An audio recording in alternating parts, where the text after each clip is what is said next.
Chicken snake করিডোরের কাছে বাংলাদেশের বিমান ঘাঁটি নির্মাণের দাবি আবারও সামনে আনছে ভারতীয় গণমাধ্যমগুলো। রবিবার এই নিয়ে আবারও সংবাদ প্রকাশ করেছে ভারতীয় বহুল প্রচারিত গণমাধ্যম ইকোনমিক টাইমস, যেখানে দাবি করা হচ্ছে সেভেন সিস্টার্স ঘেঁষে বাংলাদেশ বিমান ঘাঁটি নির্মাণ করছে, আর তাতে সাহায্য দিচ্ছে শি জিনপিং এর দেশ চীন। তবে এবারই প্রথম নয়, ঢাকার পক্ষ থেকে এমন কোনো আনুষ্ঠানিক ঘোষণা না থাকলেও এই নিয়ে কয়েকদিন পরপরই দাবি তোলে ভারতের গণমাধ্যমগুলো। সম্প্রতি শিলিগুড়ি করিডোরে তিস্তা প্রহার নামে সবচেয়ে বড় সামরিক মহড়ার পর গণমাধ্যমটির এমন দাবি ভারতের মনোভাব নিয়ে প্রশ্ন তুলছে।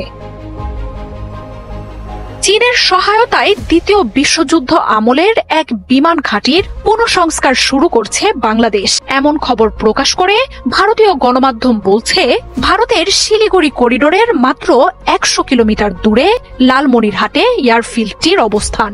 ভারত সীমান্তের 15 কিলোমিটার দূরের ঘাঁটিটি বর্তমানে বাংলাদেশ বিমান বাহিনীর অধীনে রয়েছে। তবে কয়েক দশক ধরেই এতে কার্যক্রম বন্ধ রয়েছে বলেও জানাচ্ছে ভারতীয় গণমাধ্যমটি। ইকোনমিক টাইমসের প্রতিবেদনে বলা হয়, 1931 সালে লালমনিরহাটে এই বিমান ঘাঁটিটি নির্মাণ করে ব্রিটিশরা।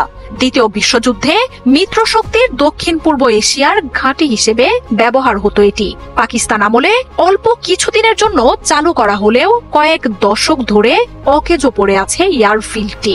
1166 একরের বিশাল আয়তনের এয়ারফিল্ডটিতে 4 কিলোমিটার দৈর্ঘ্যের এক দানবীয় রানওয়েও রয়েছে।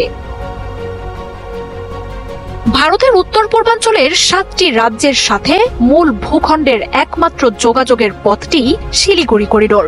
22 কিলোমিটার দৈর্ঘ্যের এই করিডোর ঘিরে রয়েছে বাংলাদেশ, চীন, নেপাল, ভুটানের মতো বেশ কিছু শক্তি। আর তাই ভারতের নিরাপত্তার সবচেয়ে ভঙ্গুর অংশ হিসেবে ধরা হয় এই চিকেন স্নেক অঞ্চলটিকে, যা নিয়ে সব সময়ই শঙ্কায় ভোগে ভারত।